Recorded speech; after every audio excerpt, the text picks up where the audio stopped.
J'ai payé mon terrain en 2011. Je me suis marié en 2012. Et j'ai fini les papiers de mon terrain en 2013. Dans ce cas-là, c'est un bien commun. Ou un bien propre. Ou un bien propre. Si on s'est marié sur Oui, même si c'est la communauté des biens. D'accord. D'abord, pour répondre à cette question, il faudrait qu'on puisse comprendre quelque chose. J'ai acheté mon papier et mon terrain en 2011. En 2012, je me suis marié. Oui. Mais j'ai fini les papiers de mon terrain, c'est-à-dire j'ai eu l'ACD en 2013, après mon mariage. D'accord. Qu'est-ce que vous devez savoir? D'abord, la loi nous dit quoi? L'ACD qu'on appelle là, qui est l'arrêté de concession définitive, comme son nom l'indique, est un document qui vous confère la pleine propriété. Lorsqu'on voit l'ordonnance 2013-481 relative à l'acquisition des terrains urbains, quand on dit terrains urbains, ce sont les terrains où on construit. Quand je parle des terrains ruraux, ce sont les terrains du village, 6 hectares pour les plantations et autres. L'acquisition de la propriété dans le domaine urbain, c'est que quoi? C'est l'acquisition, la propriété est acquise lorsque vous avez l'ACD. L'ACD. Et en plus, lorsque vous avez un ACD sur un terrain, si vous avez un ACD sur le terrain, alors à ce instant-là, vous êtes pleinement propriétaire. Maintenant aussi, il y a des gens qui payent un terrain. Je vais répondre à votre question. Oui. Il y a des gens qui payent un terrain où il y a déjà un ACD dessus. Qu'est-ce que vous allez avoir comme papier? On ne délivre pas un second ACD, non. On délivre ce qu'on appelle un certificat de mutation de propriété foncière, qui a la même valeur aussi que l'ACD, donc avec ces documents. Maintenant, pour répondre à votre question, qu'est-ce qui se passe? On se réfère à la date d'acquisition du terrain ou à la date d'obtention de l'ACD.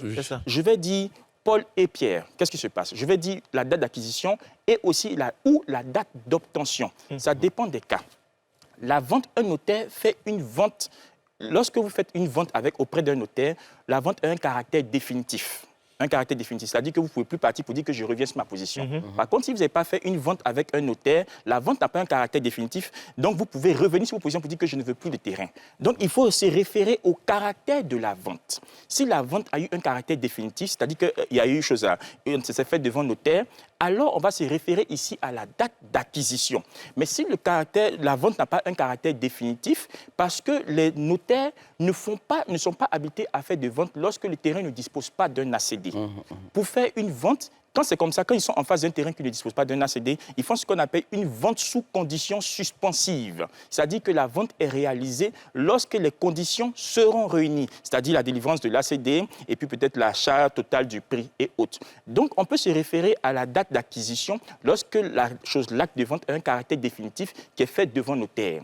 Maintenant, si on a eu simplement comme ça, on a fait un acte de vente pas devant notaire, on va se référer à la date d'obtention de l'ACD. Vous voyez, voilà la réponse. Donc, si l'ACD a été obtenu en 2013, ça devient automatiquement un bien commun. Commun, effectivement. Ça reste un bien commun. Ça reste un bien commun, ok. C'est ça. L'attestation de concubinage qu'on délivre après le mariage, ça sert à quoi? Voilà. Moi, j'ai vu ça, ça m'énervait. Oui. L'attestation de concubinage. C'est réel? Si.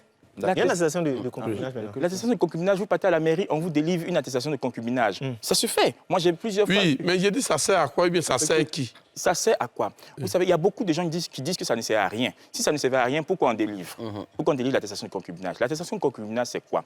En fait, lorsque vous voulez voyager avec votre conjoint, vous n'êtes pas marié avec elle. Pour qu'elle puisse voyager, vous faites une attestation de concubinage. Souvent, ils prennent en compte à l'ambassade et puis on lui délivre un visa. Maintenant, encore l'attestation de concubinage, lorsque, par exemple, vous voulez faire bénéficier d'une assurance à votre conjoint. Là aussi, avec l'attestation de concubinage, les assurances peuvent permettre de donner ça aussi au conjoint. Mais ça n'a aucune incidence sur l'héritage. Quelqu'un qui a une attestation de concubinage ne peut pas prétendre pour hériter les biens si le monsieur décède. Ça, ce n'est pas possible. Vous voyez? Et puis encore, l'attestation de concubinage va nous aider. Pourquoi ça va nous aider? Lorsque, vous savez, quand vous êtes fiancé avec une personne, si vous rompez les fiançailles, la personne peut vous poursuivre sur le fondement de l'article 1382 ou 1383 du Code civil. En dommages et intérêts. Oui, en dommages et intérêts. Mais la personne va seulement réclamer, exemple, l'achat, le matériel, tout ce qui est cher. Par exemple, j'ai payé une voiture, je vous ai payé la robe de mariée et tout cela. Donc, on pourra réclamer, par exemple, l'achat, le prix de la voiture. Même l'anneau, la bague. Le prix de la bague, effectivement. C'est la même chose dans le cas de l'attestation de concubinage. Si, par exemple, vous rompez le concubinage et puis vous laissez la femme enceinte, par exemple, elle va vous poursuivre très mal. Parce que l'attestation de concubinage va l'aider à vous poursuivre pour demander des dommages et intérêts. Vous voyez. Donc, Maintenant, Tu voulais intervenir. Oui, je voulais intervenir tout à l'heure. Il y a eu un cas comme ça qui a défrayé la chronique sur les réseaux sociaux.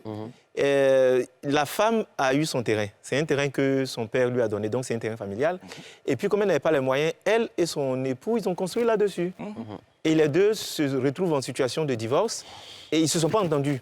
Donc, finalement, elle a fait venir... Bon, quand femme est fâchée, c'est vilain à voir.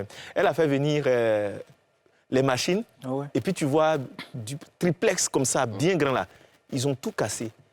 Et C'est la femme qui a fait venir bien le La femme qui monsieur. a fait venir parce qu'elle que c'est son terrain. Oui. Et en bas, ça a créé parcelle lui tout un débat. D'autres ont dit elle est méchante, elle est mauvaise, pourquoi on fait ça? Donc, dans ce genre de cas-là, à qui appartient le terrain? Ça, c'est un. À qui appartient la maison? Et est-ce qu'il n'y a pas d'autres méthodes pour régler ça que de casser un tel investissement?